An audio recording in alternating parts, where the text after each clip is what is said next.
O leão e o javali. É pleno verão, o calor está sufocante. A única coisa que se deseja nessa estação é beber água fresca. Um leão e um javali, com sede, saem a vagar, cada um por sua conta, à procura de uma fonte. Apurando o ouvido para localizar algum riachinho, depois de muito caminhar e suar, descobrem no mesmo momento uma fonte. Precipitam-se ambos sobre ela, mas a fonte era tão pequena que não poderia saciar a sede de duas bocas como a deles ao mesmo tempo.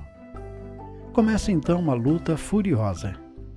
Cada um dos dois animais afirma ter chegado ali primeiro.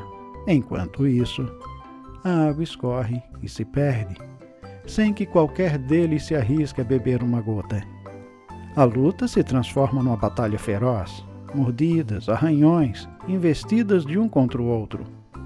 No momento de pausa, o leão, que ouvir um estranho bater de asas, volta o olhar para o alto e diz ao adversário: "Estamos aqui a lutar e suar por um pouco de água, e não percebemos que, se continuarmos agindo assim, estaremos fazendo o jogo daqueles pássaros lá em cima."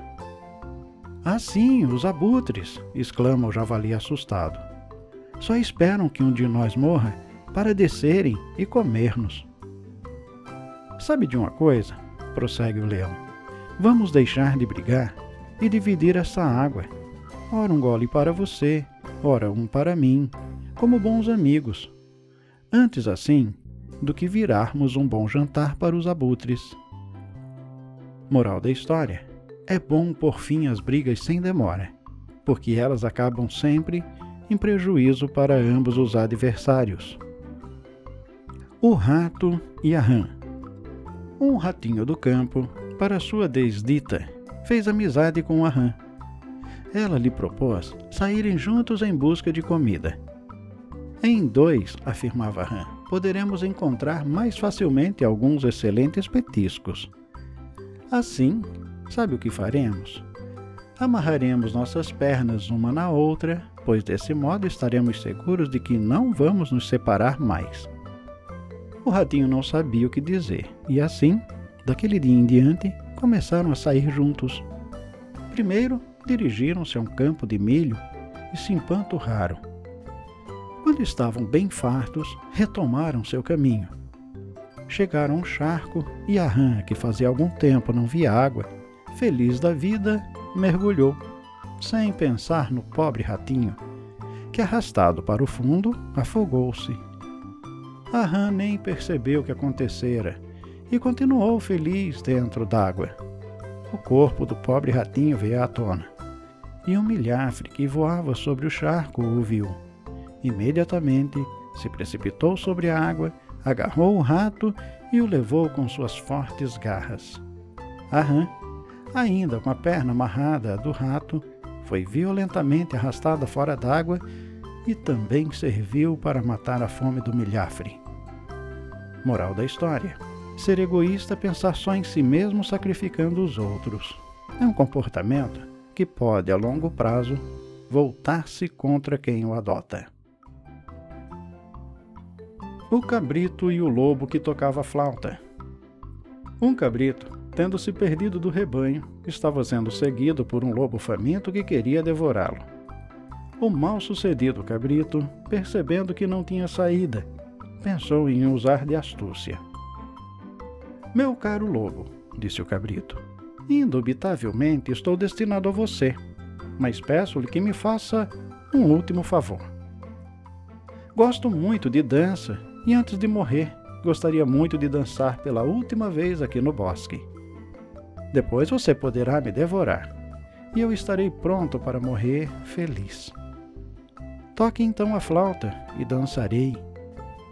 O lobo pensou que fosse um desejo inocente e, pegando a flauta, começou a tocar. A música se espalhou pelo bosque e foi ouvida pelos cães.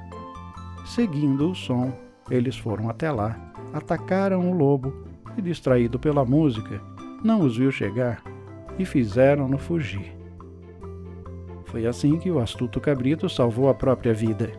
O lobo, ainda fugindo, disse: "Que bela peça! Eu, que sou caçador, virei musicista, e assim perdi o jantar que estava ganho. Moral da história: não é difícil sermos enganados por pessoas que, aparentemente frágeis, ao invés disso, revelam-se astutas e oportunistas. Os dois escaravelhos.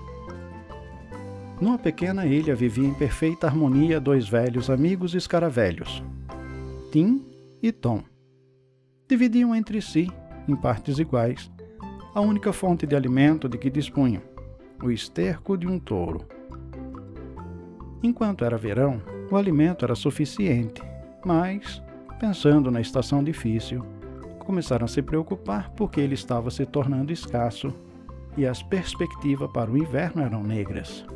Certa manhã, Tim, o mais robusto dos dois, decide dar um grande passo. Tom, tive uma ideia, confidenciou o amigo.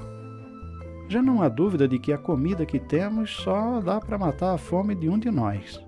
Pensei em ir para o continente.